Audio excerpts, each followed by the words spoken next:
இனிய தோழர்களே தோழியரே, நான் உங்கள் சிப்லாலேருந்து பேசுகிறேங்க. இன்றைக்கி நம்ம சென்ற வீடியோவின் தொடர்ச்சியாக லைனிங் ப்ளவுஸ் தைக்கும் பொழுது கவனிக்க வேண்டிய விஷயங்கள் அப்படின்றத இந்த வீடியோவில் பார்க்கலாம். வாங்க வீடியோவுக்கு போகலாம்.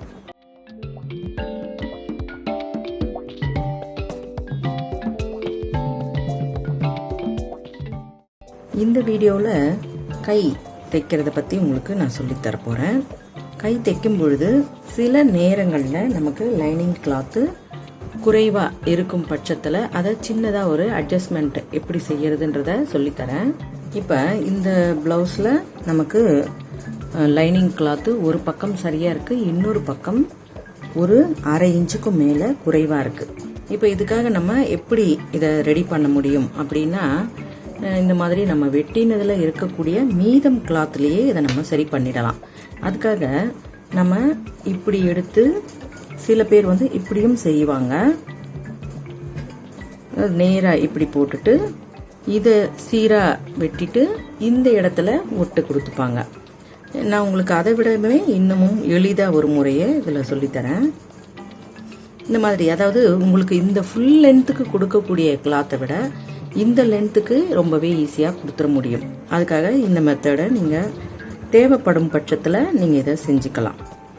இப்போ இந்த லென்த்து உங்களுக்கு சரியாக இருக்கா அப்படின்றத பார்த்துட்டு அந்த இடத்துல நமக்கு அந்த கிளாத்தோட அது நீளமாக இருந்தாலும் சரி, அதாவது அது நேர்கோடாக இருந்தாலும் சரி, கிராஸாக இருந்தாலும் சரி, அதை சரியாக அந்த இடத்துக்கு பொருத்தி இந்த மாதிரி நீங்கள் மடித்து விட்டுக்கோங்க. மடித்து விட்டுட்டு இந்த இடத்துல கட் பண்ணிக்கலாம்.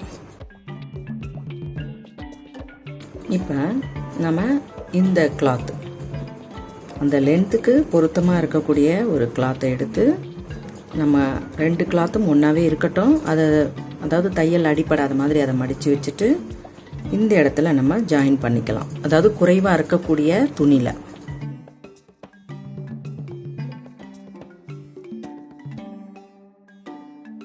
இப்போ இந்த கிளாத்தை, அடியில் இருக்கக்கூடிய கிளாத்தை நம்ம மேலே இப்படி போட்டுக்கலாம். இது நமக்கு துணி ரொம்பவுமே அதிக செலவும் ஆகாது. இப்போ நம்ம அப்படியே அதை திருப்பி போட்ட பிறகு நீங்கள் இது எல்லாமே அதே சம அளவுலேயே தான் இருக்குது. நமக்கு தேவையான போர்ஷனை இங்கே கட் பண்ணிக்கலாம்.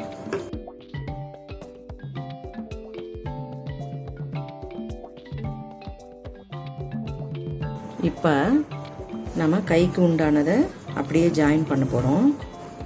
இதுலேயும் நம்ம அந்த முன்னாடி பார்த்த மாதிரி தான். இப்போ கைக்கும் ஒரு செப்பரேட் கொடுத்து மடிக்கும் பொழுது அதோட லுக்கு ரொம்பவே அழகாக இருக்கும். நிறைய பேருக்கு இந்த துணி பற்றாக்குறை அப்படிங்கிற காரணத்தினால தான் இந்த மாதிரி இப்படி இந்த கிளாத்தை இப்படி ஒன்னோட ஒன்று வச்சு ஜாயின் பண்ணிட்டு அப்படியே நம்ம திருப்பிக்கிறோம். இது என்ன ஆகும்னா, இந்த நுனிகள் எல்லாமே ரொம்பவே அந்த தையலுடைய உறுத்தல் நிறைய பேருக்கு அது உறுத்த ஆரம்பிக்கும்.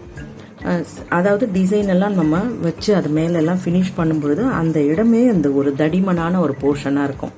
அதை விட நீங்கள் ரொம்ப எளிதாக அந்த மடித்து தைக்கும் பொழுது அதனுடைய அழகு நல்லாயிருக்கும். ஆனால் இப்போ இருக்கிற காலகட்டத்துக்கு நமக்கு அந்த மாதிரி எல்லாம் தேவைப்படாது.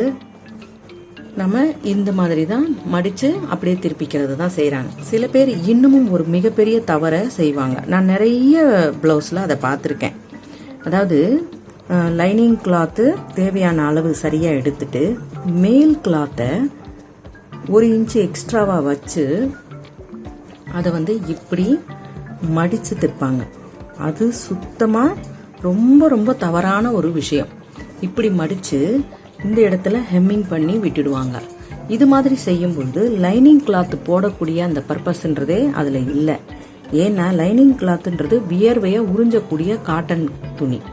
அது இல்லாமல் நீங்கள் இந்த கிளாத்தை அந்த முனையில் கொடுக்கும் பொழுது அது சிந்தட்டிக் தான். இதுதான் நம்ம உடம்ப தொட்டுக்கிட்டு இருக்கிற பாகமாக இருக்கும். அது மாதிரி இருக்கும்போது தான் இந்த ரேஷஸ் அந்த மாதிரி எல்லாம் வர்றது. அதனால் இந்த மெத்தடு கண்டிப்பாக செய்யாதீங்க. இந்த மாதிரி மடித்து ஹெம்மிங் பண்ணணும் அப்படின்னும் பொழுது நிறைய பேர் இந்த மாதிரி செய்யறத நான் பார்த்துருக்கேன். அந்த மாதிரி செய்ய வேண்டாம். நம்ம எப்பவும் போலவே இந்த கிளாத்தை இப்படி வச்சுட்டு, உங்களுக்கு துணி அதிகமாக இருக்கும் பட்சத்தில் நீங்கள் ஒரு செப்பரேட்டை கொடுத்து மடித்து அதை ஹெம்மிங் பண்ணிங்கன்னா அதோட லுக்கு ரொம்பவே அழகாக இருக்கும். இந்த மாதிரி நம்ம தைச்ச இந்த ஸ்ட்ரிப்பை ஒரு பக்கம் மடிச்சு தைச்சிருக்கோம் இல்லையா, இன்னொரு பக்கத்தை நம்ம இதில் வச்சு தச்சு நம்ம திருப்பிக்கலாம்.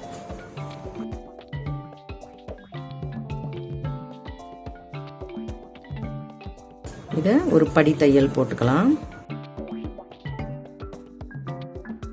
இந்த கையோட மடிப்பை இந்த மாதிரி மடித்து ஹெம்மிங் பண்ணும்பொழுது இந்த ப்ளவுஸோட லுக்கு ரொம்பவே அழகாக இருக்கும்.